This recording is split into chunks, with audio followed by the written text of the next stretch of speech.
বাদেই মাননীয় প্রধানমন্ত্রী যারা নতুন ভোটার্স তাদের উদ্দেশ্যে ওনার মার্গদর্শন করাবেন, ওনার বার্তা দেবেন। আমাদের আজকের ৮ নং বরদোয়ালিতে আমাদের যুব মোর্চার উদ্যোগে এখানে সম্মেলন হচ্ছে। সেই সম্মেলনে যারা নতুন ভোটার তাদের উদ্দেশ্যে মাননীয় প্রধানমন্ত্রী বলবেনই, আমরাও এখানে ওদের সাথে কথা বলবো। আগামী দিন নবভারত, নতুন ভারত তৈরি হবে, ওনাদের মধ্যে কী চিন্তাভাবনা আছে, দেশ সম্পর্কে ওদের কী চিন্তাভাবনা, রাজ্য সম্পর্কে ওদের কী চিন্তাভাবনা, এই যে একটা ইন্টারাকশন ওদের সাথে আমরা করব এবং তাদের যে লেজিটিমেট যে রাইট, যে ভোট দেওয়ার যে বিষয়, সেটা ওদের যে অধিকার সেই সম্পর্কেও ওনাদেরকে আমরা অবগত করব।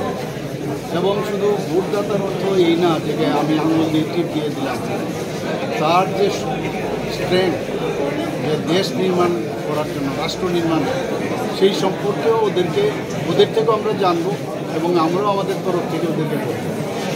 এবং আগামী দিন আমাদের রাজ্য আমরা সবসময় যেটা বলি যে এক ত্রিপুরা শ্রেষ্ঠ ত্রিপুরা, এক ভারত শ্রেষ্ঠ ভারত, সেই বিষয়ে তো আমরা একমাত্র যেই আসুক, আজকে আমরা আছি, রাজ্য চালাচ্ছি, আমাদের ন্যাশনাল লেভেলে আমাদের সেন্ট্রাল গভর্নমেন্ট চলছে মোদিজির নেতৃত্বে, এবং কোনটা ভালো কোনটা খারাপ এই নিউ ভোটারদের আগামী দিন মানে আমাদের নিউ জেনারেশন তাদের উপর ডিপেন্ড করছে দেশকে কীভাবে এগিয়ে নেবে। তো সেই বিষয়ে আজকের এই সম্মেলন, এবং আমি খুশি যে এখানে একদম বরদোয়ালির সমস্ত নিউ ভোটার্স এখানে এসেছে। আমরা প্রায় 1200 ভোটার্স আজকে নিউ ভোটার্স এখানে এসেছে, এবং আমি যুব মোর্চার উদ্যোগকে আমি অবশ্যই ধন্যবাদ দেব। এবং আমরা একটু বাদে মাননীয় প্রধানমন্ত্রী